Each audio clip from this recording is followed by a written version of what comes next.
Muy buenas. Hoy hablamos del hundimiento de China, de Evergrande, Alibaba, del Belt and Road, del Banco Asiático, de las cripto, del crackdown y de las implicaciones que va a tener todo esto para otros países. Lo sé, hoy no es lunes y vamos a tratar temas de actualidad económica. Entonces, si te estás preguntando qué está pasando, es que, verás, he decidido que voy a los días, más que los días, las semanas que pueda, voy a ir haciendo algún podcast, haciendo un poquito de análisis económico.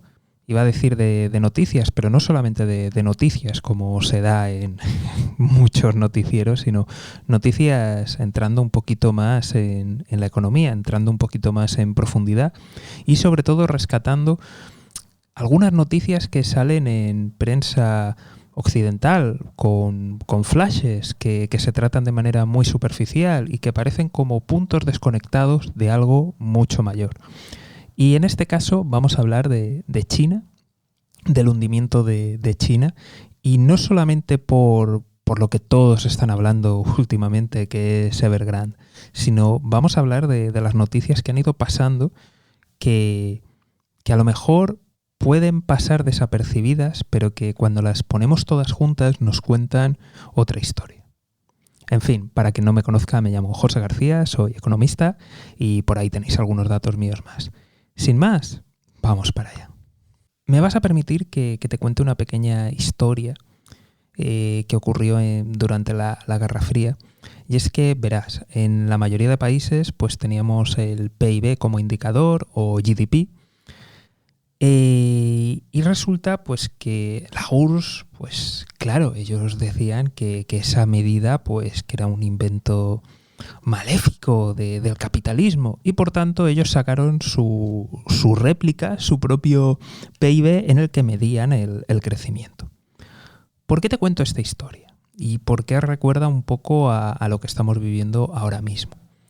Verás, creo que existen serias dudas de cómo se está midiendo en China las cosas. Pero muchas serias dudas. Entonces, aunque estemos viendo grandes crecimientos, que en muchos casos será verdad, ¿realmente son tan grandes? ¿Realmente nos podemos fiar de esas cifras, de su medición, de cómo lo hacen? Quiero decir, no siguen los mismos estándares que tenemos en otros lugares del mundo. Y por tanto, yo creo que es la primera indicación que nos tenemos que plantear es ¿qué fiabilidad tienen?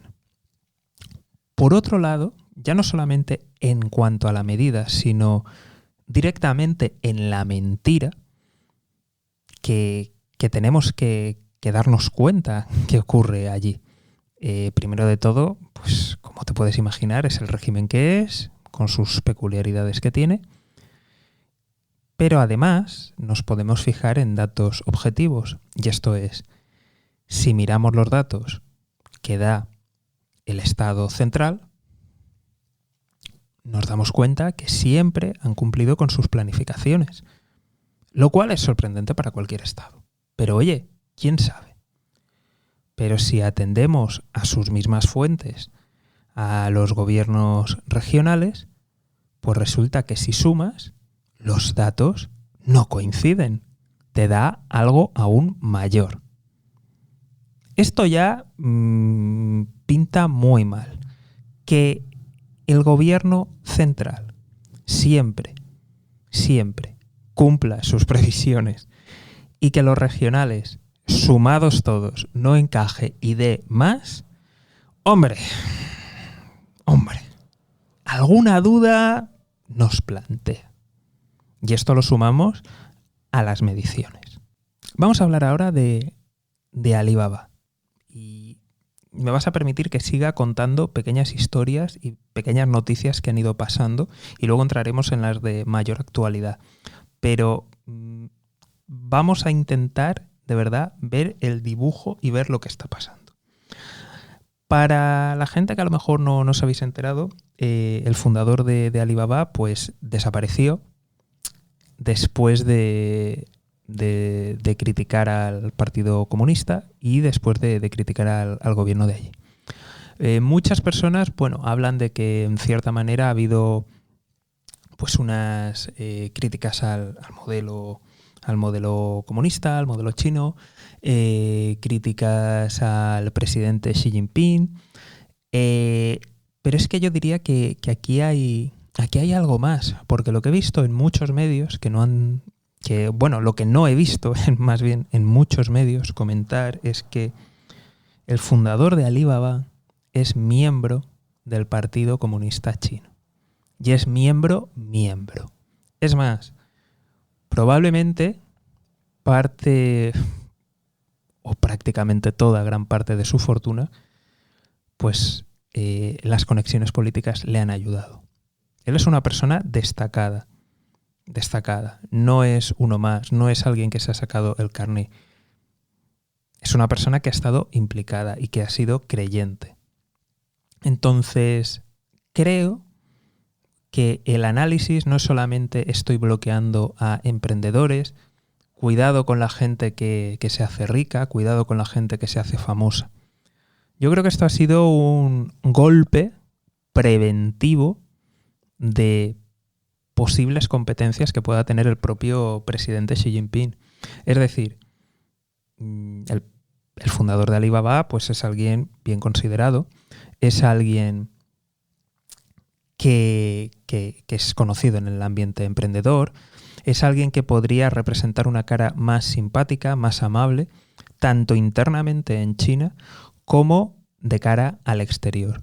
Entonces, ante cualquier, digamos, turbulencia o ante cualquier oposición, pues yo creo que no podríamos descartarle como posible rival político y como persona de transición a un modelo más abierto y a un modelo distinto. Y yo veo que este análisis no lo he visto en ningún lado y veo que no se ha comentado. Se ha hablado mucho de que está cerrando, del ataque a los millonarios, de gente que a lo mejor se hace más famosa, pero oye, cuidadito, que muchos de estos responsables, igual que el de Alibaba, son personas del partido. Que sí, que tienen una trayectoria empresarial, pero evidentemente su riqueza no se explica sin sus conexiones políticas. Entonces, eso no se nos tiene que pasar por alto. Y más adelante, con otras noticias, lo vas a ver más claro. Ya hemos hablado de algunos millonarios, hemos hablado de Alibaba, del fundador de Alibaba y lo que ha pasado con otras empresas, lo hemos comentado. Pero luego, si nos vamos a nivel clase media, ciudadanía, nos encontramos con otra noticia que puede, y de hecho nos parece muy sorprendente desde donde me estás escuchando, pues es sorprendente, pero que para allí no es tanto, y es cuando sacaron el dichoso carné por puntos, que parece una secuela de Black Mirror, pero que realmente está ocurriendo. Y para quien no lo sepa, pues resulta que han sacado una especie de, como lo que tenemos aquí en España, en otros países el carnet de conducir, que va por puntos, donde, bueno, si cometes alguna infracción te quitan puntos y si llevas un tiempo en el que no cometes ninguna infracción, te dan puntos y sube. Pues han sacado algo así, pero para los ciudadanos. Es decir, que si la extensa red de cámaras detecta que has cruzado un semáforo cuando no te correspondía, te quita puntos. Y eso, evidentemente, luego va a tener consecuencias, pues, de cara a las administraciones, de cara a los créditos y de cara a un montón de cosas. Esto que, pues bueno, queda, parece una película, pero realmente existe y está pasando. A mí me da la impresión claramente de que esto es una nueva vuelta de tuerca, igual que han hecho con determinados emprendedores y empresarios, para simplemente tener un control interno. Vuelvo a repetir, mucha de la gente que ha sido depuesta o que se le ha aconsejado que baje el perfil público, son personas, miembros del partido. Entonces yo creo que por ahí todo lo que ha pasado no todo, pero mucho de lo que ha pasado con algunas empresas es precisamente un evitarse posibles sucesores o posible oposición. Y que esto del carne por puntos viene precisamente para controlar a las masas ante lo que pueda venir. Porque recordemos que China ha tenido unos crecimientos enormes. Aunque se hayan falseado datos, ha habido unos crecimientos y eso está ahí. Habrá que ver hasta qué punto. Habrá que ver evidentemente cómo se ha repartido esa riqueza. Y más para un país teóricamente comunista, cómo se han podido crear esos millonarios, billonarios y cómo se puede tener a millones de personas en la pobreza aún. Muchas explicaciones quedan por ahí por dar, pero sin ese crecimiento tan grande que se ha tenido, aunque se hayan falsificado datos, pero sin ese crecimiento, ¿qué va a pasar?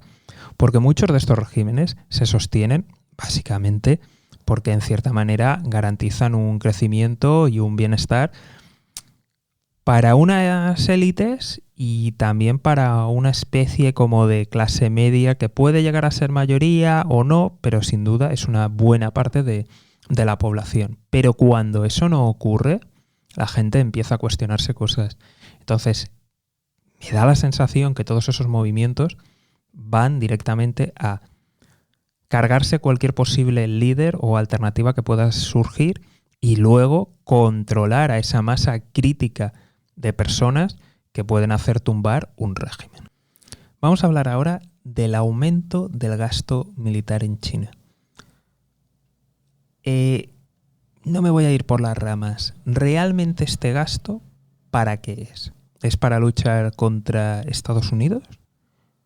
¿O se trata para tener un control interno y de los vecinos más cercanos? ¿A qué me refiero con esto? Y te lo justifico rápidamente. ¿Cuánto tendría que crecer el poder militar chino para controlar todas las rutas? O sea, si tú miras en el mapa las rutas comerciales, hay un país, y no es Estados Unidos, que ya hablaremos ahora luego de si tuviera una lucha con Estados Unidos, que podría pasar, pero hay un país claramente que puede matar a China cuando le dé la gana. Y no va a desaparecer, no pueden acabar con él y pueden presentar mayor conflicto. Pero en el caso de que se entrara en una guerra dura, en una guerra abierta, pues China lo tiene muy mal. Y este país es la India. Y no solamente por donde bordea, que por cierto pasan las arterias principales de materias primas y de energía, pasan cerca de sus costas. Es que si te fijas en el mapa, mira determinadas posesiones de la India, determinadas islas, y mira por dónde paran. La India puede cortar el tráfico vital para China. Y veremos a ver cuántos días le podría sobrevivir toda la maquinaria, toda la estructura, todo cuánto podría sobrevivir. Yo creo que no muchos.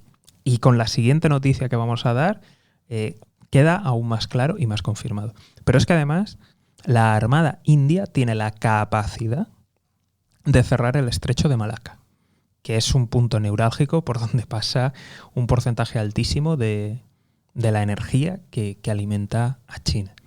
Entonces, ¿realmente tiene sentido crear pues una armada que realmente, o sea, tu defensa deberían de ser evidentemente las relaciones internacionales, el llevarte bien? ¿De verdad tiene sentido gastar en algo que no puedes realmente defender? Y esto estamos hablando de la India. Vamos ahora con el caso de Estados Unidos. ¿Puede China controlar el mar del sur de China? Muchas especulaciones, ¿de acuerdo? Pero vamos a suponer que fuera capaz, que su poderío militar puede echar a Estados Unidos. Perfecto. Que incluso hay una guerra convencional sin armas nucleares, ¿de acuerdo? Y consiguen echar a Estados Unidos y que consiguen incluso mandarles hasta Hawái. Vale. ¿Y el resto de mares? Cógete y mira las bases de Estados Unidos. En una guerra, de verdad, fuerte con Estados Unidos no necesita ganar esa zona. Puede bloquear completamente las rutas comerciales. ¿Y cuántos días podría aguantar China? Entonces, todo este desarrollo que ha tenido militar, ¿realmente cuál es el objetivo? ¿El objetivo de verdad es luchar con unos Estados Unidos que puedes ganar en determinadas áreas, pero te puede cerrar el comercio y te puede poner de rodillas? Aunque tú le ganes la guerra militarmente en un choque, que eso habría que verlo, por cierto. Pero en el caso de que pasara, ¿te puede hacer un bloqueo naval? Contra la India, que te puede hacer el bloqueo naval en todas las formas y te puede cortar el tráfico en el estrecho de Malaca. O sea, ¿qué sentido tiene? O tiene motivos internos. Motivos de, pues bueno, tener a determinadas personas, a determinados gerifaldes con un buen sueldo. Motivos internos de que si se desestabilizara el país pudiera tener una represión interna brutal. E incluso, simplemente, en el caso de que hubiera alguna división interna, ya algún país o potencia extranjera se planteara entrar e invadirles, que supieran que el coste iba a ser altísimo y de esa forma desincentivar cualquier apoyo a una posible división interna que tuvieran. Eso tiene mucho más sentido, porque si no, a santo de que invertir enormes cantidades cuando podrías seguir investigando, cuando podrías seguir trabajando en comercio, cuando podrías seguir lubricando y allanando las relaciones internacionales, no solamente amenazando y coaccionando. Eso tendría mucho más sentido y eso te daría realmente una viabilidad mucho mayor en el medio y en el largo plazo. Y eso sí que podría haber significado realmente un debilitamiento y una erosión realmente del poder hegemónico de Estados Unidos y podría plantear una alternativa. Pero cuando al final estás amenazando a supuestos aliados, cuando les plantas contratos draconianos, cuando les tratas como a colonia, pues bueno, cuidado porque a ver qué va a pasar cuando dejes de tener tanta influencia o cuando puedas dejar de meter tanto dinero. Y al hilo de lo que estoy comentando de la energía, fijaros si es crítico, y viene la otra noticia que esta sí que prácticamente ni ha salido en muchísimos lados, ha pasado desapercibida, y es los cortes de energía que está habiendo en China. Está habiendo cortes de energía cuando China está en el hemisferio norte y en el hemisferio norte acabamos de empezar el otoño. ¿Qué va a pasar en invierno? ¿Qué estructura tienen? ¿Qué está pasando ahí? Hay diferentes explicaciones, ¿de acuerdo? Creo que es una combinación, pero sobre todo me voy a quedar con el análisis de lo que implica, y es un país que depende tantísimo energéticamente del exterior, y no solamente para la energía, sino también para las materias primas. En el contexto que estamos, que tenga desabastecimiento, carencias, ¿os imagináis en un conflicto lo que podría pasar? O sea, si están teniendo que cerrar fábricas, si se les va la luz en lugares donde hace falta aire acondicionado o algún tipo de climatización, o sea, si eso está pasando ahora, ¿qué pasaría ya no en un conflicto, sino en un posible conflicto o en un aumento de hostilidades? Y en una guerra total, aunque no convencional, sin armas nucleares, ¿qué podría pasar? ¿Cuánto estaría toda la maquinaria china funcionando? ¿Cuánto estarían funcionando los ejércitos? ¿Cuánto durarían? ¿Cuántas operaciones podrían lanzar? De verdad yo tengo serias dudas. Muchas veces hablamos y siempre nos centramos en guerras, en estrategia, pero la logística tiene una importancia vital. Vital. Y si esa te la pueden cortar por tantos lugares, y si encima estás en una zona donde por mucho que utilices tu armamento, a la India no te la vas a cargar. La India va a seguir operando y te puede cortar. Y aunque expulses de determinadas zonas a Estados Unidos, te puede volver a hacer un bloqueo naval. Y eso suponiendo que ganes. ¿Cuánto va a durar? ¿Hay gasolina para toda la maquinaria? ¿Hay energía para toda la maquinaria, para todas las armas? ¿Qué va a pasar? ¿Cuánto durarían? Y luego otra cosa. Internamente, tu ciudadanía aguantaría con todas las carencias que van a vivir. ¿Lo soportarían? yo tengo serias dudas y francamente el punto débil de energía y de materias primas es algo muy grave para ellos y que luego también va a desestabilizar el país. Entonces, si eso ya está pasando ahora, que no tenemos ese clima, si se sigue enrareciendo, ¿qué puede acontecer? Por otro lado, quizá haya sido por consecuencia de esto, o quizá no, ha habido una contracción en la producción industrial del mes de septiembre. China, en muchísimos años, décadas, la única contracción que tuvo mensual a nivel industrial fue la de febrero del año anterior y todos sabemos por qué fue. Entonces, que en este mes haya habido una contracción, muy mala señal, muy mala señal. Podríamos ver otros factores, pero quizá la falta de energía esté detrás como factor principal. Hace algún tiempo, rondando el año, salió la noticia de que China se estaba planteando, o mejor dicho, se iba a replantear sus inversiones en el exterior.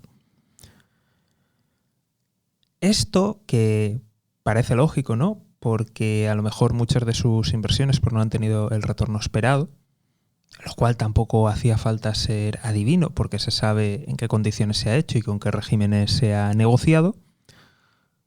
Podría ser que no fuera debido a razones económicas, porque muchas de estas inversiones no se han hecho con razones económicas, se han hecho con razones políticas, con razones de garantizar lealtades, de intentar ir minando poco a poco a Estados Unidos, de intentar acaparar determinadas materias primas claves para todo el mundo y un largo etcétera. Pues de repente dijeron que iban a mirar más el retorno que obtienen. Entonces, si esto no se hizo con esas intenciones económicas o con esas intenciones de ayudar y de desarrollar, sino que fueron por otros motivos, ¿por qué ahora se lo replantean? ¿No será que a lo mejor esa enorme caja que dicen tener no es tan enorme? ¿No será porque a lo mejor se está reduciendo su crecimiento, se está reduciendo ese enorme superávit, en resumen, están empezando a notar que no están en una posición tan boyante económicamente y se están empezando a preocupar de qué puede venir más adelante? Al hilo de esta noticia que salió rondando hace un año, no hace mucho, de hecho esta misma semana, ha salido un informe que indica que las inversiones en China a lo largo del mundo realmente podrían ser mucho mayores. A ver, según este informe, lo dice así, lo garantiza de que es así, que hay empresas pantallas, pero que realmente es el gobierno chino quien ha estado invirtiendo por el mundo en, pues bueno, proyectos que no han terminado de salir ni que han dado la rentabilidad. Evidentemente esto no es casualidad y esto sale ahora porque ahora es el momento de hacer daño y ahora es el momento de dar una puya, pero eso no significa que no sea cierto. Y de ser cierto, de confirmarse, ostras, ¿cuánto ha sido la inversión extranjera de China? ¿Cuántos son los malos proyectos en los que ha invertido China? ¿Cuál es la exposición que tiene China a deuda de otros países, de otras empresas, deuda que no va a cobrar? ¡Ostras! ¿Podría ser que todo esto estuviera relacionado? Y ahora llegamos a la destrucción de sectores internos. Me refiero al sector de la educación, por ejemplo, lo que ha pasado con los videojuegos o con las cripto. En el tema de la educación, resulta que de la noche a la mañana pues ha dicho el gobierno chino que ¿qué es eso de que empresas de educación ganen dinero? No. Eso tienen que ser organizaciones, tienen que ser non-profit, no pueden tener beneficios. Así que de la noche a la mañana todo ese sector desaparecido. ¿Por qué? Porque ahora mismo solamente pueden ser ONGs, punto. no pueden tener ningún tipo de beneficio. Y muchas de educación tienen una base, evidentemente, tecnológica. Entonces, ¿qué está pasando? ¿Por qué están destruyendo sectores? ¿Qué ocurre? ¿Por qué quieren controlarlo? A lo mejor hay alguna burbuja y se la cargan antes de tiempo, antes de que empiece a salir y verse las vergüenzas de muchos sectores como están de verdad. A lo mejor quieren controlar cosas clave que podrían volvérsele en contra en el caso de que empezaran a tener distensiones, en que empezaran a tener cierta división interna, cierta contestación. No lo sé, pero desde luego bueno no es. Señal de que pasa algo o de que están preparándose para algo que pudiera pasar. Las cripto las han eliminado. Podría ser que todos estos movimientos que ha habido de contra criptomonedas se marcara en este plan mayor que están haciendo de bloqueo todo movimiento financiero que se me puede escapar, bloqueo cualquier alternativa a mi divisa y menos interna, me preparo para por si acaso me intenta huir gente o intentan sacar capitales. Pinta realmente muy, muy mal. Pinta muy mal. Muy mal. Y cuando miramos todas estas noticias que han ido pasando con otras que pasaron anteriormente y luego vemos cómo va todo en una misma dirección de ir cortando, de ir preparando el camino, de ir allanando, de ir fortaleciéndose internamente y de cara a posibles agresiones que vengan desde el exterior, de manera de que me da la sensación que están en modo supervivencia, de que ellos se están dando cuenta que no están creciendo tanto, que no están creciendo tan bien y de que tienen pues serias carencias internas y que eso evidentemente va a tener una repercusión cuando el bienestar de determinadas generaciones no sea tal o cuando empiece a haber un deterioramiento abierto. ¿Qué puede pasar? Y me da la sensación que se están preparando para todo eso. Por otro lado, no tenemos que olvidarnos de la enorme crisis demográfica que tienen. Y ojo, aquí también hay fallos en los datos propios y muy probablemente la situación sea mucho peor de lo que las autoridades reconocen. Que ojo, que lo que reconocen no es pequeño. ¿De dónde viene la crisis demográfica que tiene China? Pues resulta que, en fin, ya sabemos cómo funcionan estos regímenes, pues se les ocurrió que, oye, hay mucha gente, política de hijo único. En fin. Para los que no estéis familiarizados con cultura, tradición china, pues resulta que normalmente en la tradición china los padres se van a vivir con la familia del hijo. Es decir, si tienen un hijo y una hija, los padres se van a vivir con la familia del hijo. ¿Qué ocurre con una familia que tiene una hija o dos hijas que no tiene hijos? Pues que se tienen que buscar la vida. Evidentemente, esto son cosas de tradiciones, no significa que absolutamente toda la gente sea así o opere así. Vale, bien. ¿Qué ocurre? Pues que muchas familias, como solamente podían tener uno, tratan de que sea varón. ¿Por qué? Porque así por lo menos alguien se ocupará de ellos cuando sean mayores. Echar un dato en los gráficos de la mayor cantidad que hay de hombres respecto a mujeres, y eso ha producido un déficit enorme y crea problemas sociales y evidentemente demográficos. Otra de las características, y luego aquí va a tener implicación con lo de Evergrande, de nuevo, cultura, tradición, no representa a todas las personas chinas, evidentemente, pero es algo que sí que impacta, y es ¿qué ocurre? Y es duro, ¿no?, decirlo, pero básicamente Si un hombre quiere casarse y con la competencia que hay, porque hay muchísimos más hombres que mujeres en determinados rangos de edad, si un hombre quiere casarse, básicamente necesita una casa. Y esto está produciendo un problema social de muchas familias que tienen algún hijo y para realmente poder casarse o poder casarlo, que tenga familia, necesita una casa para realmente poder asentarse. De nuevo, tradición, no representa a todo el mundo, ¿de acuerdo? Seguro que hay excepciones. Pero eso está produciendo un empuje que está alimentando parte de la enorme burbuja que tienen inmobiliaria. Porque claro, si tú quieres que te cuiden de mayor, tienes que tener un hijo, y si quieres que ese hijo tenga familia y se case y tenga hijos y te cuide, pues tiene que tener una casa para poder casarse.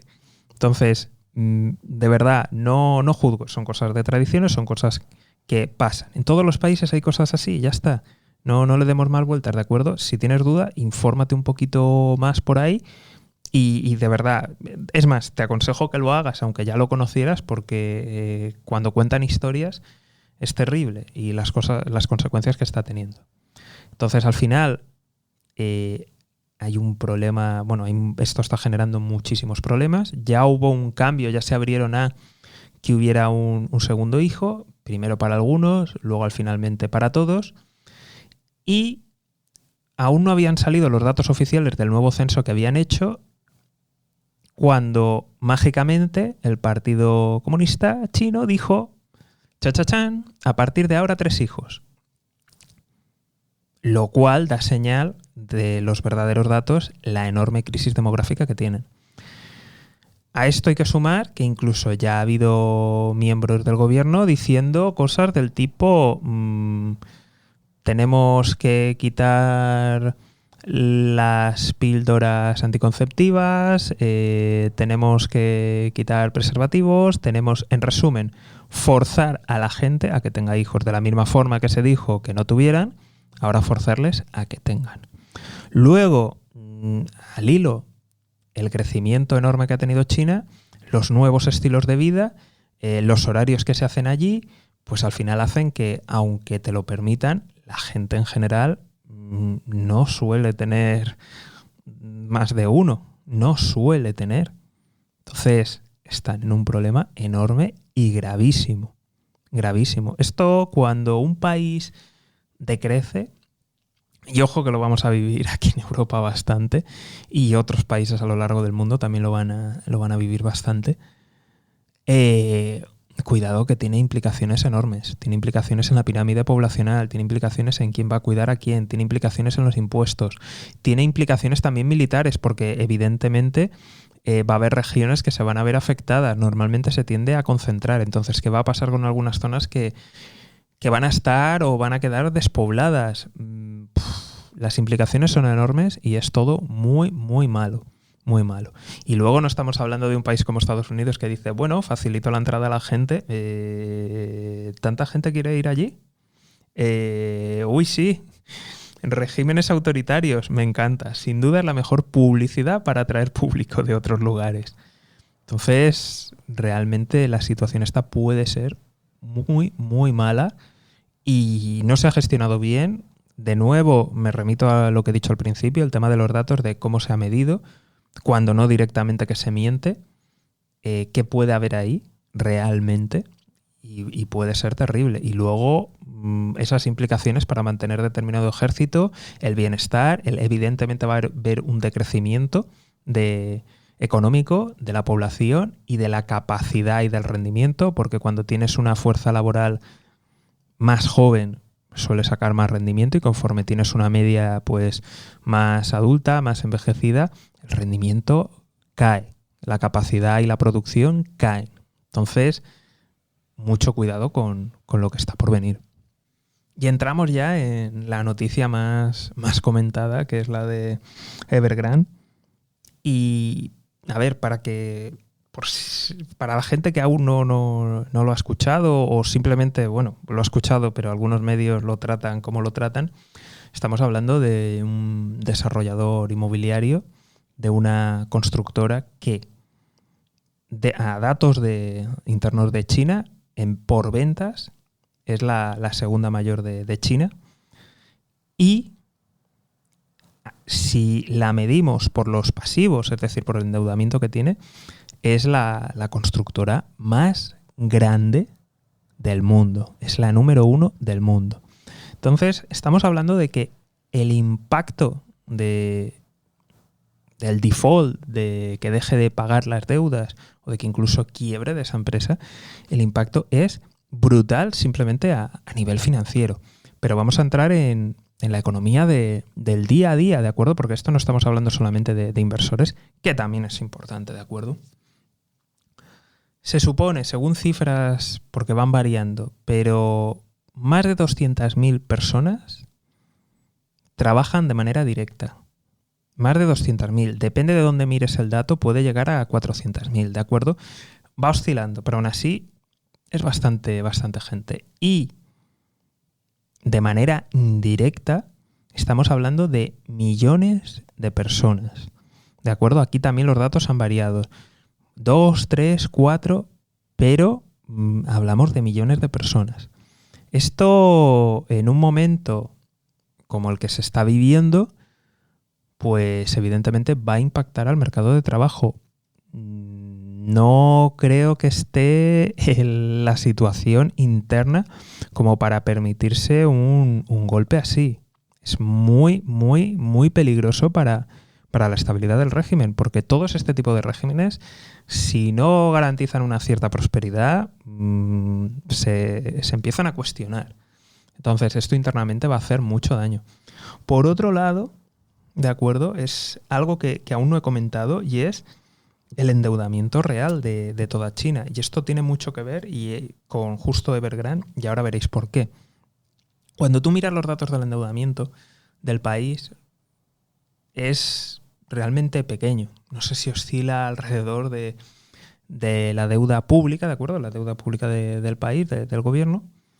No sé si estaba alrededor del 60%, algo muy bajo en comparación a otros países. ¿Cuál es el gran problema que hay aquí? Es que hay deuda empresarial que no es empresarial, que es del gobierno, porque hay muchas empresas que son del gobierno. Entonces, ¿dónde está aquí la trampa? El gobierno a lo mejor no se endeuda, no hace esas inversiones de manera directa, pero sí que la hace a través de sus empresas. Entonces, cuando tú empiezas a sumar, y esto volvemos a lo mismo, de según los datos que ellos mismos reconocen, la deuda total es altísima, se multiplica por varias veces. Estamos hablando de uno de los países con la deuda total más alta. Y esto es lo que está reconocido. Lo digo porque, de nuevo, tenemos el problema de cómo se mide, porque luego también existe banca en la sombra, existen sistemas de préstamo que no están registrados ni controlados, con lo cual los endeudamientos podrían ser mucho mayores de los que se declaran, que simplemente sumando los declarados estamos en niveles altísimos. Entonces, ¿qué ocurre? Como muchas veces en negocios, vamos a decirlo, negocios que no funcionan, chapuceros, que no generan valor, pues se funciona al día a día, tienes deudas y mientras puedas ir pagando los intereses, pues no pasa nada, se sigue ahí.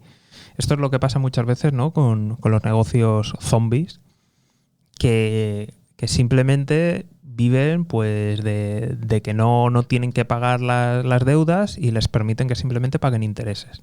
¿Por qué hacen esto? Porque a lo mejor la entidad que ha prestado no quiere reconocer en ese momento que tiene una deuda impagada y es una pérdida y es muy malo. Entonces, pues les dejan. Entonces, ¿cuántas de estas ineficiencias hay dentro del mercado interno chino? ¿Qué exposición tienen los gobiernos regionales, locales y el gobierno central? O sea, ¿de cuánto es la bola? ¿De cuánto es la bola? ¿Cuántos Evergrande hay? ¿Y qué impacto va a tener reconocer que son pérdidas reales? Entonces, Con los datos que hay, que como te puedes imaginar no me los creo ni por cómo se miden y directamente porque han mentido, lo que puede haber es terrible. Y esto puede empezar a caerse como un castillo de naipes. Voy a terminar con conclusiones ahora y luego voy a hablar de cómo todo esto puede afectar, y muy especialmente a regiones como Latinoamérica y a otros países. La primera conclusión que saco de todo esto es que recordemos y miremos la historia no tan lejana de qué pasó con Japón. Japón, para los que o no lo sepan o no lo recuerden, hubo un tiempo en el que se decía que Japón iba a superar a Estados Unidos. Crecían como un tiro, iban como un misil, parecía que se iban a comer el mundo. Y de repente, crisis inmobiliaria, burbuja, estalla, crisis luego financiera, de stocks, y de hecho han estado estancados durante décadas. Lo que quiero decir con todo esto es el poder financiero de Estados Unidos que tiene, porque el dólar es la moneda, la divisa. Eso da una fuerza y un poderío brutal. Brutal. Entonces, sin esa herramienta es muy complicado que ningún país realmente pegue el sorpaso a Estados Unidos, al menos como está construido todo el sistema financiero y todo el sistema de comercio mundial. Es muy difícil, es muy difícil. Entonces, no nos tenemos que dejar cegar por esos crecimientos muy fuertes, que sí, pueden estar, pero no nos olvidemos que gran parte de ese crecimiento que ha tenido China ha sido porque a Estados Unidos le ha convenido, porque a Estados Unidos le ha venido bien y porque a sus empresas se han instalado allí. Entonces, esto me recuerda en cierta medida a lo que pasó con Japón y se veía viendo. Ahora bien, Japón es una democracia. ¿Qué pasará allí? En Japón, pues bueno, solucionan las cosas, se cambia de gobierno, se vota. ¿Qué va a pasar en China? ¿Qué consecuencias va a tener? Creo que aún va a quedar China para rato, evidentemente, y que va a tener una influencia fuerte. Pero veremos qué ocurre. Y esto es una preocupación no solamente para China, sino para todos. Veremos qué ocurre, ¿no? con una potencia en decadencia o que no termina de llegar donde pretendía, o que empieza a tener cuestiones internas que antes eran impensables. Veremos qué pasa. Pero sí que como lección, pues que no nos ceguemos por determinados crecimientos de PIB. Sé que hay gente que le hace mucha ilusión, ¿no? Que caiga a Estados Unidos, que les vaya mal, etcétera. Bien, pero de verdad queda Estados Unidos para el rato. Tampoco significa, a menos que tenga un colapso, que podría tenerlo, pero más adelante. Yo creo que aún quedan unos años de China bastante poderosa por delante, pero evidentemente van a empezar a ocurrir cuestiones. Eso ya me preocupa más y no era mi intención en este podcast tocarlo.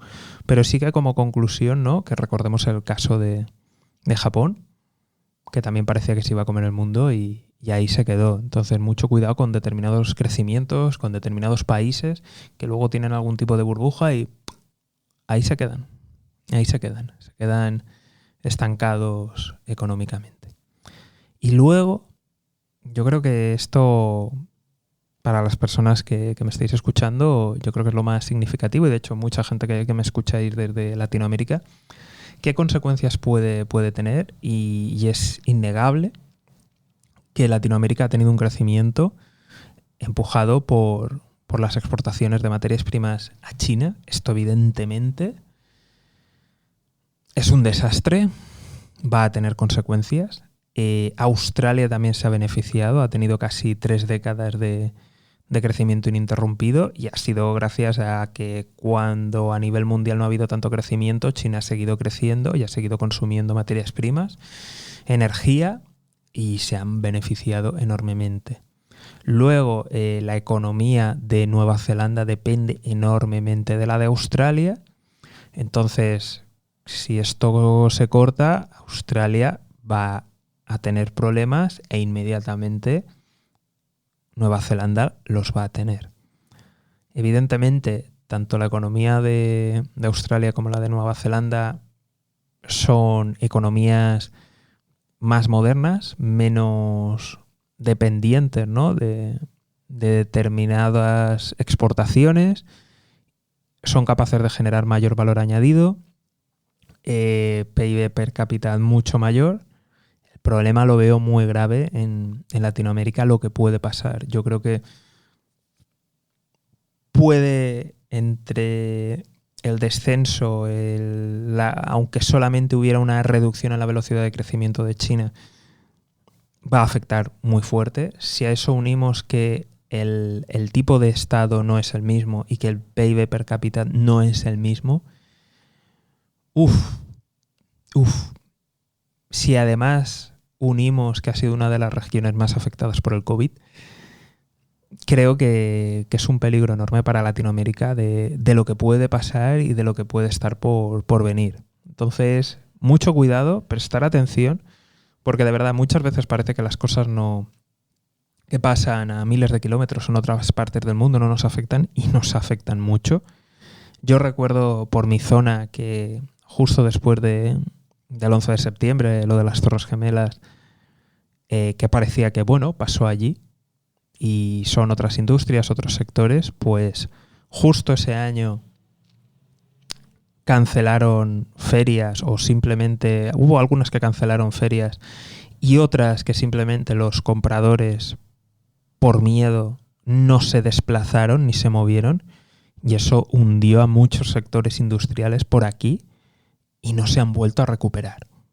Entonces, de verdad, el tema de China, de su hundimiento o como mínimo de su reducción de crecimiento, va a generar muchos problemas.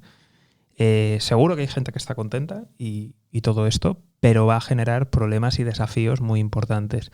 Al final es como todo, ¿no? Es como la gente que también se alegra, ¿no?, de que le vaya mal a Estados Unidos. Estamos conectados y determinados hechos a economías de las que son más dominantes nos tienen que preocupar, y debemos de tomar nota y estar atentos. Y hasta aquí el podcast de hoy, probando nuevas cosas. Como siempre, te recomiendo que lo compartas con una persona que merezca la pena, y si alguien lo comparte contigo, pues ya sabes que piensa que mereces la pena. Nos vemos aquí en Mejora y Emprende. Un saludo y toda la suerte del mundo.